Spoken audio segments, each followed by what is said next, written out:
ዛሬ በአላህ ፍቃድ የአንድን ትልቅ ቤተሰብ ገድል እናነሳለን።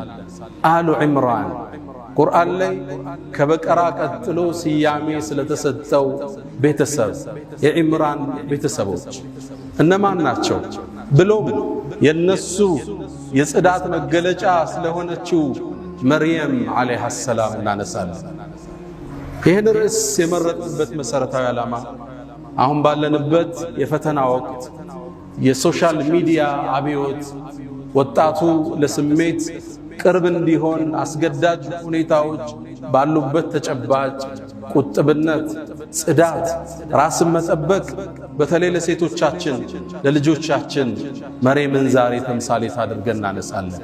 የብፁዕነት መገለጫ ራሷን የጠበቀች አላህ ያከበራት ከዓለማት ሴቶች በዘመኗ ከነበረው የመረጣት መርየም ዓለይሃ ሰላም አላህ ያከበራት ያላቃት ሴት ቁርአን ውስጥ በሴት ስም የተጠራ ምዕራፍ የለም የሷ ስም ቢሆን እንጂ ሱረቱ መርየም ቁርአን ውስጥ የሌላ ሴት ስም በስም አልተጠቀሰም የሷ ስም ቢሆን እንጂ 33 ጊዜ አላህ ቁርአን ላይ ስሟን ጠቅሶታል መርየም ይያል። እንዴት ቢያከብራት እንዴት ቢያልቃት ምን አይነት ሴት ሆና አግኝቷት ነው አላህ እንዴት ነው ከፍታዋን የሰቀለው። የሙሳን እናት ሲጠራ ኡሙ ሙሳ የሙሳን እህት ሲጠራ فقالت لأخته قصي እህቱ ሲል አሲያን የጽናት ተምሳሌት የሆነችውን የፊርዓውን ሚስት እምራአቱ ፊርዓውን ሲል የመርየምን እናት ራሱ ሐናን አላህ ራሱ እምራአቱ ዒምራን ሲል መርየምን ግን በስሟ ጠቅሷታል። ይቺ ሴት ማን ነች? ገድሏስ፣ ቁጥብነቷስ፣ ራሷን ክብሯን መጠበቋስ የአላህ የተአምር መገለጫስ እንዴት አደረጋት? የዛሬ ቆይታችን ላይ እናወሳዋለን። ጉዞዎች ሁሉ ከቤተሰብ ይጀምራል። የመርየም አባት ዒምራን ይባላል።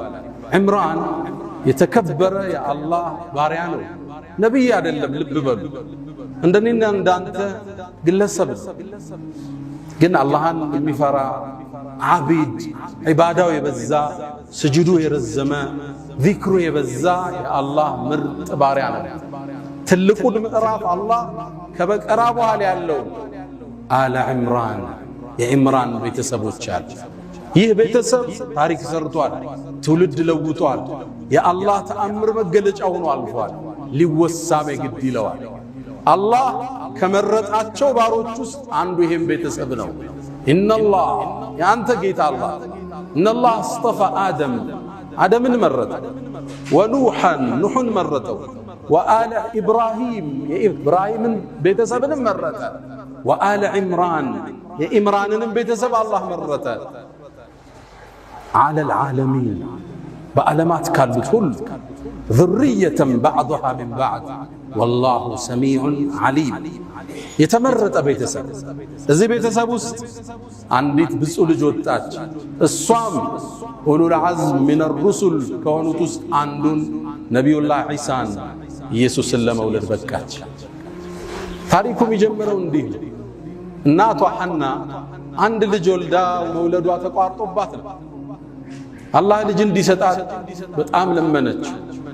ከዓመታት በኋላ አላህ ከዒምራን ከባሏ እንድታረግዝ አላህ ፈቀደ። ያኔም ጽንስ መያዟን ስታቅ አንድን ዱዓ ወደ ሰማይ አሻገረች። ልብ በሉ፣ አንዲት ሴት ነች። ያወራችው ኖሬ ግን አላህ ተቀብሎት ቁርአን ውስጥ ተረከለ። አንተ አታቅም ያረከውን ዱዓ የዓለማት ጌታ ተቀብሎ አስተላልፎት ፈጽሞልህ ሊሆን ይችላል። አላህን ተመሳጠረችው። ኢዝ ቃለት እምረአቱ ዒምራን ይላል ቁርአኑ ላይ። ልክ ስትቀሩት ልባችሁ በሐሳብ ይጎናል፣ በትዝታ ይዋኛል። ያን ቤተሰብ ትናፍቁታላችሁ። ኢዝ ቃለት እምረአቱ ዒምራን ኢዝ ቃለት ሚለው ላይ ተፍሲሩ እዝኩር ሚለው ቃል ወድቋል። አንተ መሐመድ የዒምራንን ባለቤት እንዲህ ባለች ጊዜ የሆነውን ለኡመቶችህ አውሳ። እዝኩር ሚለው ወድቋል ብላለች። ረቢ ጌታዬ እኒ ነዘርቱ ለከ ማ ፊ በጥኒ ሙሐረረን ማኅፀኔ ውስጥ ያለውን ጽንስ እኮ ላንተ ነፃ አገልጋይ እንዲሆን ቃል ገባዋለች። ሰጥቼዋለሁ፣ ያንተ አገልጋይ ይሁን ሲወለድ። በይተል መቅዲስን መስጂድህን አገልጋይ ይሁን ነይቼዋለሁ አለች። ማ ፊ በጥኒ ማ ምንለው ሐርፍ መውሱል እንለዋለን በነሕው ቋንቋ يفيد العموم ጥቅል ነገር ነው የሚያስዘው። ሆድ ያለውን የቱሉም ነገር ላንተ ነይቼዋለሁ። ወንድ ይሁን ሴት፣ ሁለት ይሁኑ ሶስት ላንተ አገልጋይ ይሁን። አረገዘች። ከመውለዷ በፊት ባሏ ዒምራን አልፏል። ስለዚህ ባል ስለሌላ የተወለደው ሴትም ይሁን ወንድ እሷን ሊያግዛት ነው የሚገባ። እሷ ግን ለአላህ ሰጠች። ሆዴ ውስጥ ያረገዝኩትን ጌታዬ ላንተ ሙሐረረን ነፃ ሲሆን አድርጌዋል። ከዛስ ምን አለች? ፈተቀበል ሚኒ ተቀበለኝ። ስራ ሰርተህ መቀበል ማለት ቀቡል፣ አላህ በውዴታ ሲቀበል ቀቡል ይባላል። እዛ ነው ነቢዩላህ ኢብራሂምና እስማዒል የከዓባን ግንብ ያነሱ ረበና ተቀበል ሚና ኢነከ አንተ ሰሚዑል ዓሊም፣ ጌታችን ተቀበለ። ኸይር ትሰራለህ፣ ቁርአን ትቀራለህ፣ ዘካት ትሰጣለህ፣ እንዲቀበልህ ግን ሰማይን ታንኳኳል። ጌታዬ ተቀበለኝ አለች። ኢነከ አንተ እኮ ሰሚዑን ዓሊም፣ ሰሚነ አዋቂን ዱዓዬን ትሰማለህ፣ ዓሊም ንያዬንም የውስጤን ታውቀዋለህ ብላ ሰማይን አንኳኳች። ፈለማ ወضዐትሃ ልክ ስትወልድ ግን ወንድ አልነበረ፣ ሴት ተወለደች። የጠበቀችው ወንድ ሆኖ ዳዕዋን የሚያግዝ የዒምራንን የባሏን ኃላፊነት የሚወጣ መስጂድ የሚኸድም በኒ እስራኤሎችን ለማቅናት የሚታገል ሰው እንዲሆን ነው ንያዋ። ሴት ወለደች፣ ደነገጠች። ቃለት ብላለች ረቢ ወضዕቱሃ ኡንታ፣ ሴት እኮ ወለዱ። ሴት ደግሞ እንደ ወንድ አይደለም። አላህ ምን እንደወለደች ጠቅቆ ያውቃል። ግን ይሁን አለች። ወኢኒ ሰመይቱሃ መርየም፣ ስሟን መርየም ብየዋለሁ። መርየም ማለት የአላህ ባሪያ አገልጋይ ማለት። ሴትም ትሁን ለአንተ አገልጋይ ግን ቃል ገብቻታለሁ።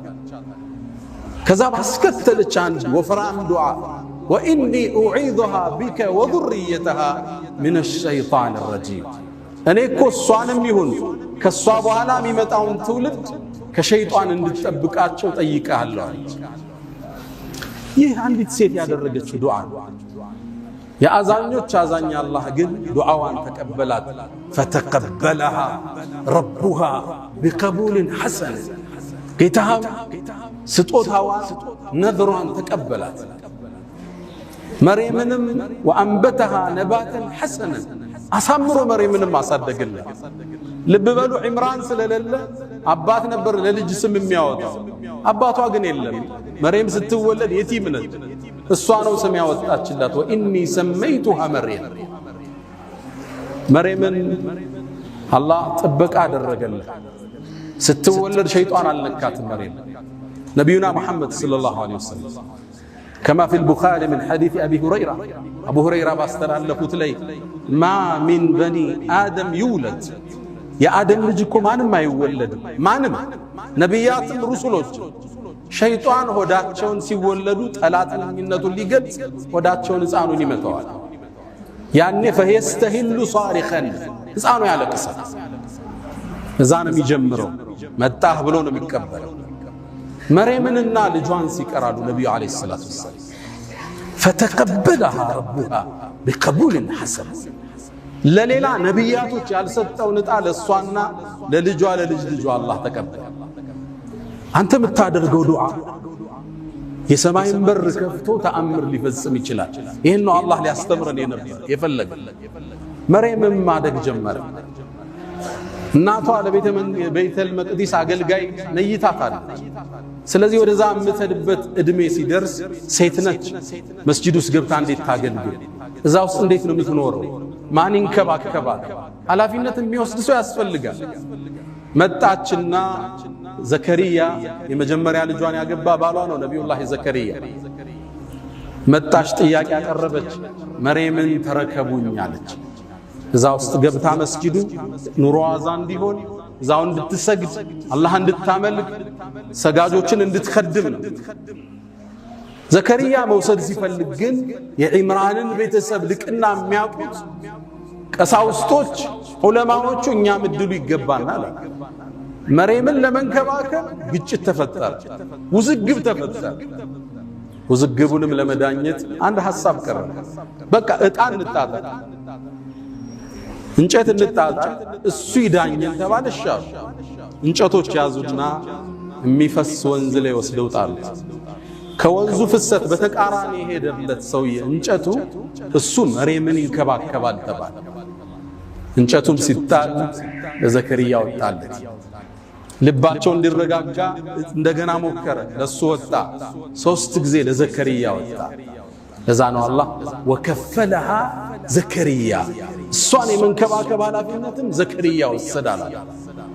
ለነብዩ አለይሂ ሰላቱ ወሰለም የነ መርየምን የነ ዘከርያን ታሪክ ይተርክላቸውና ذلك ይሄውን የነገርነው እኮ ሚን አንባኢል ገይብ ከሩቅ ሚስጥር ነው የነገረን። አንተ እኮ ከነሱ መሃል አልነበርክም። ዕጣ ሲጣጣሉ አዩሁም የክፍሉ መርየምን እኔ ነው የሚገባኝ እኔ እያሉ ዕጣ ሲጣጣሉ አንተ መሐመድ እነሱ መሃል አልነበርክም። ወማ ኩንተ ለደይህም ኢዝ የኽተሲሙን፣ እነሱ መሃል ውዝግብ ሲፈጠር መች ነበርክና ይላቸዋል።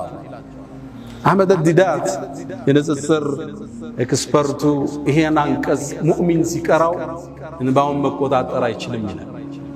አላህ ለመልእክተኛው አለይሂ ሰላቱ ወሰላም ከመቶ ዓመታት በፊት የነበረን ክስተት ዘግቦ እየነገራቸው ነው። የነበረውን ፍጭት፣ ውይይት፣ ማን ነው የሚገባው፣ ይሄን ውዝግብ ሁሉ አላህ ለመልእክተኛው በወህይ እየገለጠላቸው። መርየም ማደግ ጀመረች። ቤተል መቅዲስ ውስጥ ገባች። ሚንከባከባት ዘከርያ ነው። ልብስ ይወስድላታል፣ ምግብ ይወስድላታል። እንክብካቤ ላይ ነው። መርየምን አላህ ከልጅነቷ ጀምሮ ከራማ ሰጣት። ከራማ ማለት ለሌሎቹ ብዙ ጊዜ የማይከሰት ክስተት አላህ በእጅ እንዲፈጸም ሲያረጋው ማለት ተአምር ይታይባት ነው። ታዲያ አንዴ ዘከርያ ደነገጠ። በገባ ቁጥር ምግብ ያገኛል። እንደኔ አይደል እንዴ እሷን የመንከባከብ ኃላፊነት ወስደው ምግብ ማን አመጣላት? ያልፈዋል። ኩለማ ደኸለ ነው የሚለው ዘከርያ ወደ እሷ በገባ ቁጥር ሁሌም ምግብ ያገኛል። ወጀደ ዐንደሃ ሪዝቃ፣ ምግብ ያገኛል። አንዴ ጨነቀው፣ እንዲጠይቅም ያስገድደው አንድ ምክንያት አገኘ። የክረምቱን ምግብ አላህ በበጋ ይሰጣታል፣ በበጋ ማይገኘውን በክረምት ይሰጣታል። ዘከርያ ተገረመ። ያ መርየም አንቺ መርየም ሆይ አና ለኪ ሃዛ፣ ይሄ ነገር ከየት ነው የመጣው? አለ ያመጣልሽ ሰው አለ? እንዴትስ የክረምቱን በበጋ አገኘሽ? አንድ መልስ መለሰች። ቃለት ሁወ ምን ዐንድላህ፣ ይህ የምታየው ሲሳይ ከአላህ ዘንድ እንዴ አለ ዘከርያ። ኢነላህ የርዝቁ መን የሻ ቢገይሪ ሒሳብ አለች። አላህ እኮ ለፈለገው ባሪያ ያለ ምክንያት ያለ ሒሳብ ይሰጣል አለች። ከባድ ንግግር፣ ነቢይ ነው እሱ። እንዲህ አይነት የቂን ከታናሿ ልጅ አየ። ሁናሊከ አላህ ነቢዩላህ ዘከርያ ልጅ አልወለደም ነበር። ዕድሜው 120 ዓመት ደርሷል። ሚስቱ 98 ዓመቷን። ወካነት እምራአቲ ዓቂረን መሃነች። በዚህ ላይ እንዴት ታዲያ አላህ ያለ ገደብ እንዲሚሰጥ የበጋውን በክረምት ከሆነ እኔ ባረጅም ሚስቴ መሃን ብትሆንም ልጅ አይሰጠኝም? እንዴ ቻይ ነው አላህ አለ። የመርየምን ክስተት ሲያይ ወንድኔው ተነሳ። ሁናሊከ አላህ እዛ ቦታ በአረበኛ ቋንቋ ሁና ስንል እዚህ ማለት ነው። ሁናከ ስንል ትንሽ ፈቀቅ ሲል፣ ሁናሊከ ስትል በጣም ሲርቅ ነው። አላህ እዚህ ቦታ ላይ ከመርየም ወጥቶ ነው ዱዓ ያረገ።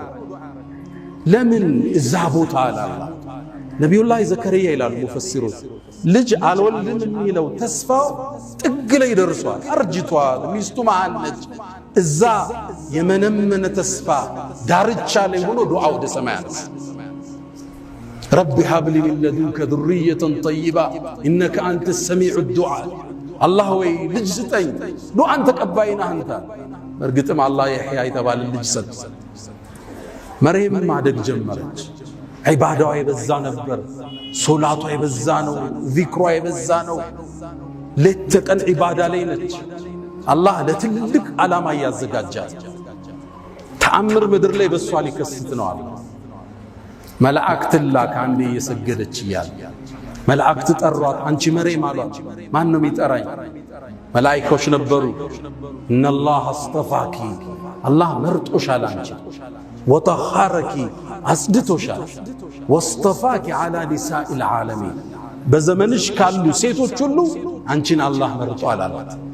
ያ መርየም አንቺ መርየም ወቁኑቲ ሊረቢኪ ወስጁዲ ወርከዒ መዐ ራኪዒን ከሰጋጆች ጋር ኢባዳሽን ጠንክሪ ለትልቅ ዓላማ ታጭተሻል አሏት መላእክቱ። መርየም አደገች፣ እድሜዋ እየገፋ ሄደ። 17 ዓመት እንደሆናት በአንድ በተባረከ ቀን ወደ ምስራቃዊ ቦታ ከቤተል መቅዲስ ለቃ ሄደች። እዛ ቦታ ስትሄድ ከሰማይ ሰማያት ሌላ መልእክት ተላከ።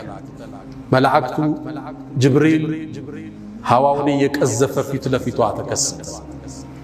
ክስተቱን ቁርአን በሚያምር መልኩ ተርኮታል። ይሄን ትረካም የኛው ነጃሺ ይሄ መስጂድ የተሰየመላቸው ታላቁ ንጉስ ሲሰማ እንባቸውን መቆጣጠር አልቻለም። አላህ እንዲህ ይላል፣ ወዝኩር ፊል ኪታብ መጽሐፍ ውስጥ አውሳ መርየምን አውሳ ኢዝ እንተበዘት ሚን አህሊሃ መካነን ሸርቅያ ከቤተሰቧ በምስራቃዊ በኩል ተገንጥላ በሄደች ጊዜ ፈተኸዘት ሚን ዱኒህም ሒጃብ ራሷን ጋርዳ ወደ ዒባዳ ወደ ተፈኩር ቁጭ አለች መርየም። ፈአርሰልና ኢለይሃ ሩሐና እኛም ጅብሪልን ላክነዋል።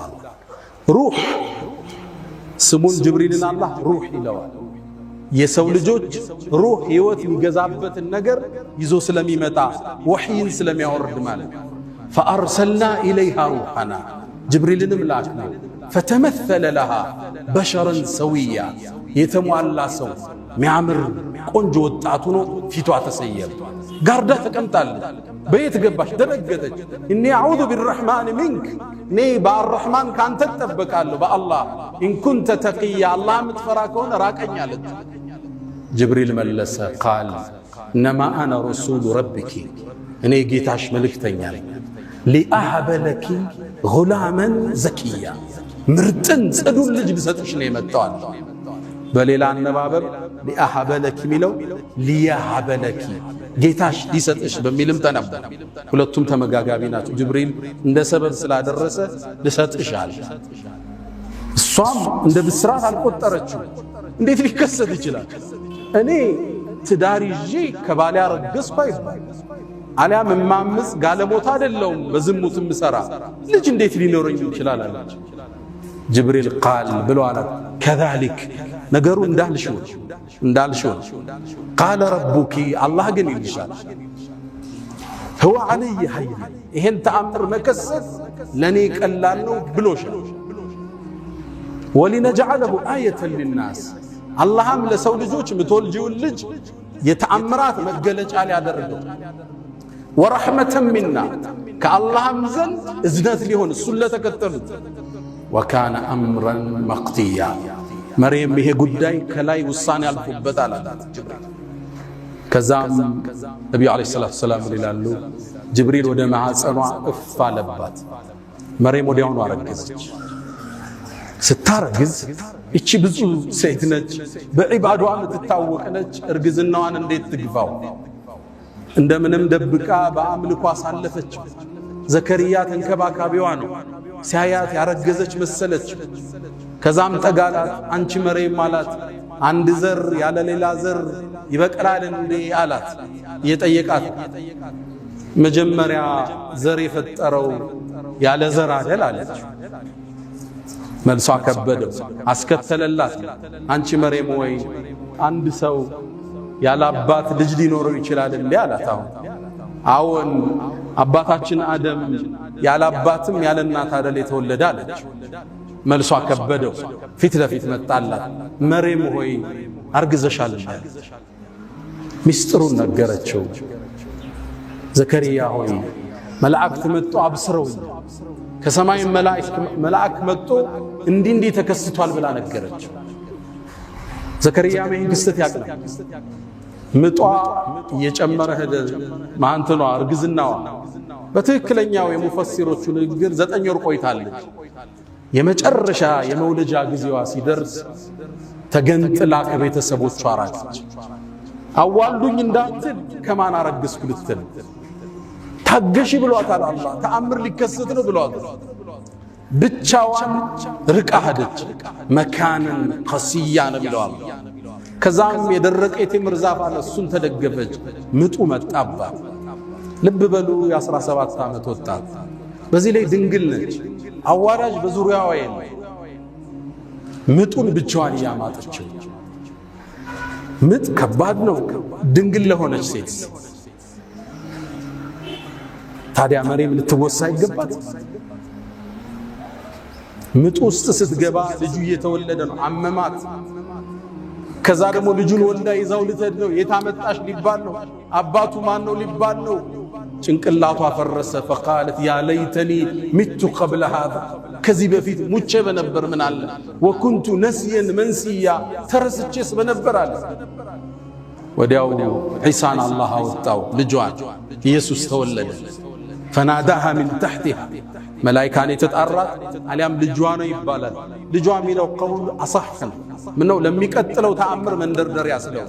ፈናዳሃ ሚን ተሕቲሃ፣ አላህ ዒሳን አናገረው ከሆዷ እንደወጣ። አትዘኝ፣ ብይ፣ ጠጪ፣ ውሃም እዚህ አለ፣ ዛፉንም መታ መታ አርጊው፣ ቴምሩንም በያለ። ተረጋጋች፣ እሱም በላች፣ ውሃውን ጠጣች፣ ኃይሏ ተመለሰ።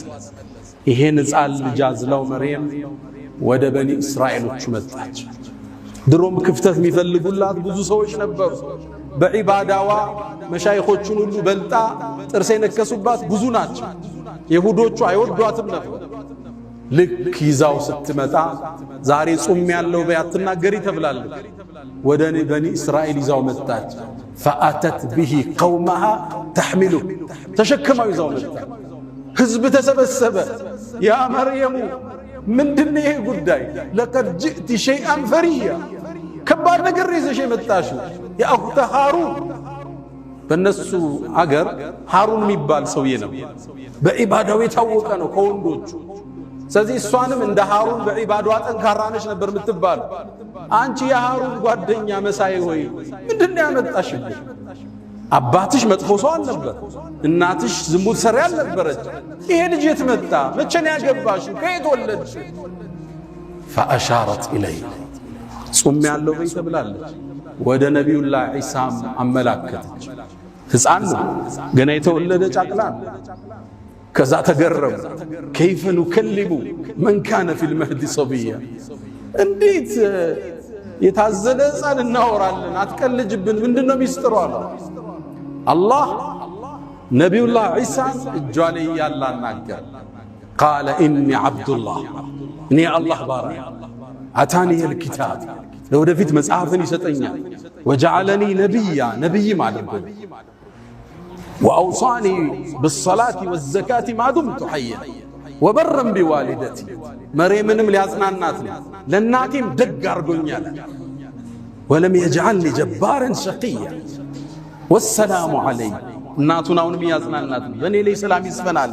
ሕፃኑ ኢየሱስ ወሰላሙ ዐለይ የውመ ውልድ ወየውመ አሙት ወየውመ ኡብዓቱ ሐያ።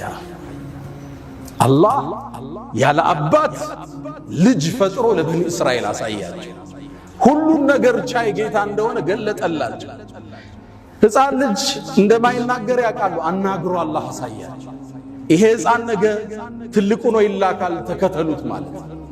አላህ አስከትሎ ምን አለ? ዛሊከ ዒሳ ብኑ መርየም፣ ኢየሱስ ማለት እንግዲህ ይሄ ነው።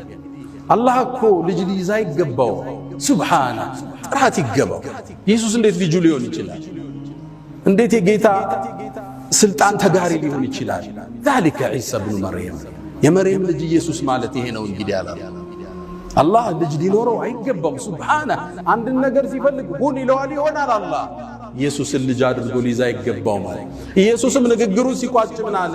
አላህ እኮ ረቢ፣ የኔ ጌታ እሱ ነው፣ ወረብኩም የእናንተም ጌታ፣ ፈዕቡዱ ተገዙት፣ ሀዛ ሲራጡን ሙስተቂም፣ ቀጥተኛው መንገድ ይሄ ነው አላቸው። ከዛ ትልቅ ቤተሰብ ከዝች ብፁዕ ወጣት ኢየሱስ የተባለ ከታላላቅ ነቢያቶች አንዱ የሆነ ኡሉል ዐዝም ሚነ ሩሱል ምድር ላይ ተከሰተ። ጥብቁነት ሽልማት አለው። ቁጥብነት ደረጃን ከፍ ያረጃል። ራስን መጠበቅ ለሽልማት ለእንደዚህ አይነት ታሪክ ያበቃል። መልካምን እንስራ፣ ከመጥፎ እንራቅ። አላ ወስተግፊሩ ረበኩም ፈቱባ ሊልሙስተግፊሪን።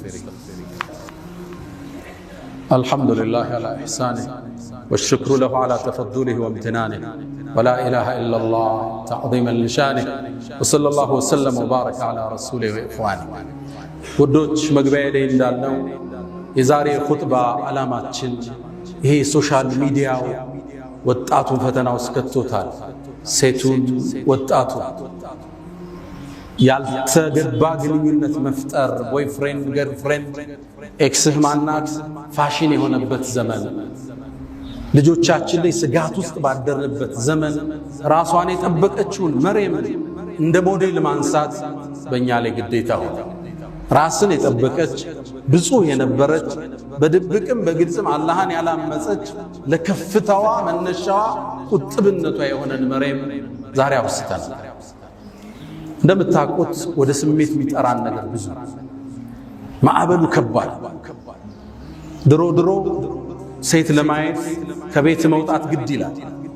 አሁን እጆች መሃል የዓለም ሴቶች ሞባይል ውስጥ ይህን ፈተና ማለት ለዚህ ወጣት ፈታኝ የሆነበት ዘመን ተደብቆ የሚጎረጉረው ነገር ብዙ ነው። ድብቅነት ተደብቀ የምታደርገው ኻፊደቱን ራፊዓ ሚሰቅልህ የሚጥልህም እሱ አደባባይማ ችግር የለም ለሰው ልታስመስል ትችላለህ። ግን አንተና ሞባይል ብቻችሁ ስትቀመጡ አንተና ሴክሬታሪ ብቻ ስትሆኑ አንተና እገሊት ብቻችሁን ስትሆኑ ያን አላህ እንተና መርየም ራሷን ጠበቀች። ከፍታን አላህ ሰጣት። ለምእመናን ሞዴል አደረጋት። ወለቲ አሕሰነት ፈርጃሃ ያቺ ሀፍረተ ገላዋን የጠበቀችው ብሎ አላህ በክብር ያነሳት። ብዙ እህቶቻችንን እንመለከታለን ሶሻል ሚዲያ ላይ ቭሎግ ሰሪ ሆነዋል።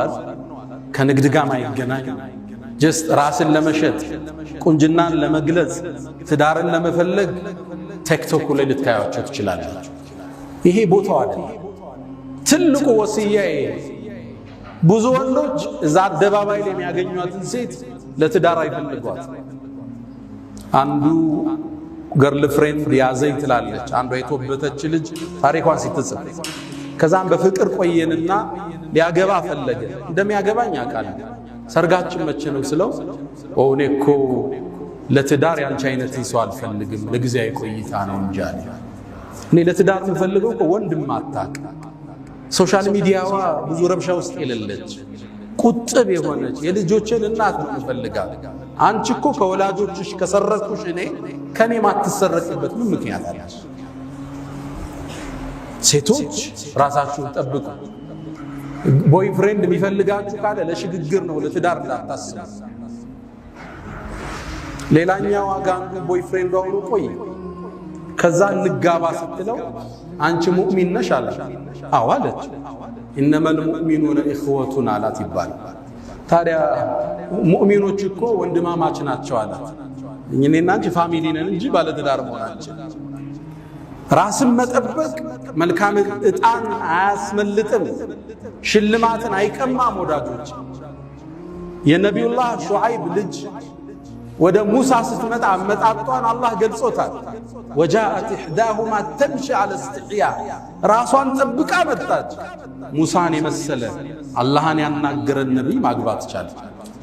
ሐያዋ ከትዳር አላገዳት። ቁጥብነቷ ታላቁን የአላህን ነቢይ በማግኘት ልትሸለም ተደረገች። ትልቁ መልእክት መርየምን ያነሳንበት ራሳችን እንጠብቅ። ወጣቶች በተለይ ሴቶች ምንሰማው ታሪክ ብዙ ነው። የብዙ ሰዎች ሕይወት እየተበላሸ ፊውቸራቸው እየጨለመ መጫወቻ እየሆኑ ነው የወጣቱ። ራስን መጠበቅ ለቁም ነገር እስኪደርሱ ቤተሰብ ሸልሞ እስኪድራችሁ ድረስ ስሜትን ማድረግ ራስን መቆጠብ ከመርየም የምንማረው ታሪክ ነው። ሁለተኛ ከኹጥባችን የምንወስደው የወላጅ ዱዓ ያረገችው ማነች? የመርየም እናት ነበረች። አላህ ግን ዱዓዋን ተቀብሎ እሷንም የመርየምን ዘሮችንም ከሸይጣን አላህ ጠበቀ። መርየምን ለከፍታ በቃት። ወላጆች ልጆችን በማሳደጋው ተቸግረናል። ሞባይል ትቀማዋለ፣ ዙሩ ሞባይል ያነሳል፣ ቲቪ ሲዘጋበት እዛኛው ጋር ይገባል። ልጅም ማሳደግ ፈታኝ ዘመን ነው አይደል? ይሄ በተርቢያ ብቻ እናልፈው እንዲቀራ በመቆጣት በመቆጣጠር ብቻ አንችለው። ዱዓ የሚባል መሳሪያ አላህ እንዲያገረው ለልጅ ብቻ የሚደረግ ዱዓ ከሌሊቱ ስትነሳ ጾመ ስታፈጥ ሰግደ ስጨርስ ልጄን አስተካክልልኝ። ፉደይል ብን ዒያድ ታዋቂው ታቢዒን አንድ ዱዓ አለው። አላሁመ ልጁ ነበር አስቸገረ፣ ይመክረዋል አይሰማውም፣ ይረብሻል፣ አመፀኛ ሆነ። ጨረሻ ሌሊት ተነሳና አንድ አቤቱታ አቀረበ። አላሁመ ኢኒ ዓጀዝቱ አን ተርቢየት ወለዲ፣ ልጄን ማስተካከል አልተሳካልኝ፣ አንተው አስተካክለው። እሱም የሚመስል ምርጥ አላህ አረገ። ልጆች ዱዓ ይፈልጋሉ። 90% ዑመሪው ዱዓ። ከሌሊቱ ተነስታችሁ ዑምራ ስትሄዱ ሐጅ ስትሄዱ 90% ዱዓችሁ ለልጆቻችሁ አሉ። በዱዓ አላህ በተአምር እንዲቀይራችሁ በቁጥጥራችሁ። ቴክኒካቸው ብዙ ነው ልጆቹ። በቴክኖሎጂውም ትንሽ ተራምደው በልጠውና የሰጣቸውን ሞባይል ቆልፈው በራሳቸው መንገድ ይጠቀሙታል። ዱዓ ከመርየም እናት ምንማረው። ሶስተኛው ኢየሱስ አለይሂ ሰላም፣ ነብይ ኢሳ የተከበረ የአላህ ነብይ፣ መርየም የተከበረች ብፁዕ ቅድስት። የሁዳዎቹ ዲቃላ ናት፣ ነሷራዎቹ ጌታ የጌታ እናት አድርገው አመለኳቸው። እስልምና መሃለኛውን መንገድ ይዞ መጣ። ጌታ አይደለች፣ የጌታም ልጅ አይደለች፣ ግን እሷ የተቀደሰች ሴት ነች። ቁርአን ውስጥ ስሟ 33 ጊዜ የተጠቀሰች ሴት ነች። ብፁዕ ነች። ጅብሪል መጥቶ መንፈስን የከተተባት ሴት ነች። ክብሯን አላህ እስልምና አጎ። ይህም ብዙዎቹ ያሉ አስታውሳለሁ። እስር ቤት ላይ ያለ ብዙ ሰዎች እስልምናን ተቀብለዋልና አንዴ ካንዱ ጋር ክርክር ሳደርግ እስልምናን ሊቀበል ወሰነና መጨረሻ ግን እኔ እኮ ኢየሱስን ወደዋለሁ፣ እንዴት ነው ጥዬ የምመጣ አለኝ። ኢየሱስን ጥለህ እንዳትመጣ አለ። ጥለህ ከመጣማ ሙስሊም አትሆንም አለ። እንዴት አለ? እስልምና ሁሉም ነቢያቶችን ካልተቀበለ አንዱን ከዘለልክ እምነት ሙሉ አይደለም አለ። እንዴት አለ? አብርሃምንም ሙሴንም ኢየሱስንም መሐመድንም ካልተቀበልክ ሙስሊም አይደለም አለ። ከዛም አሁን የነገርኳችሁን የመርየምን ታሪክ የኢየሱስን ስነግረው ልጁ ሻሃዳ ከማዝ ውጭ አማራጭ አልነበረው። አብዛኞቹ መርየም እኛ ዘንድ ያላትን ቦታ ቁርአን እንዴት አክብሮ እንደጠራት እሷን አይደለም የእናቷን ዱዓ የሐናን ጠቅሶታል። የአባቷን የቤተሰቡን ስም ምዕራፍ አርጎታል። አለ ዒምራን የኢየሱስን ተአምር ንገረው። አለ ዒምራንን አልፈ ሱረቱን ኒሳ አልፈ ሱረቱል ማኢዳ ትገባለህ። እሱ ስለ ኢየሱስና ስለ ሐዋርያቶች ነው የሚያወራው። አላህ ከሰማይ እንዴት ማዕድ እንዳወረደላቸው ሱረቱል ማኢዳ አያውቁም አብዛኛው። ሲያውቁ ግን አሁን እየጎረፉ አልሐምዱሊላህ ረብል ዓለሚን። ሌላው አራተኛ የምናወሳው በዚህ ኹጥባችን ላይ ከመርየምና ካለ ዒምራን ታሪክ የምንማረው የነቢዩን ሰለላሁ ዐለይሂ ወሰለም መልእክትን በትክክል የማድረስ ከፍታ ታየዋል። ነቢዩ ታማኝና እውነተኛ ናቸው። በለገ ሪሳላ መልእክቱን አድርሰዋል። ስለ መርየምና ስለ ልጇ የተናገሩት ሐዲስ ተአማኝነታቸውን ይገልጣል። ምን አሉ?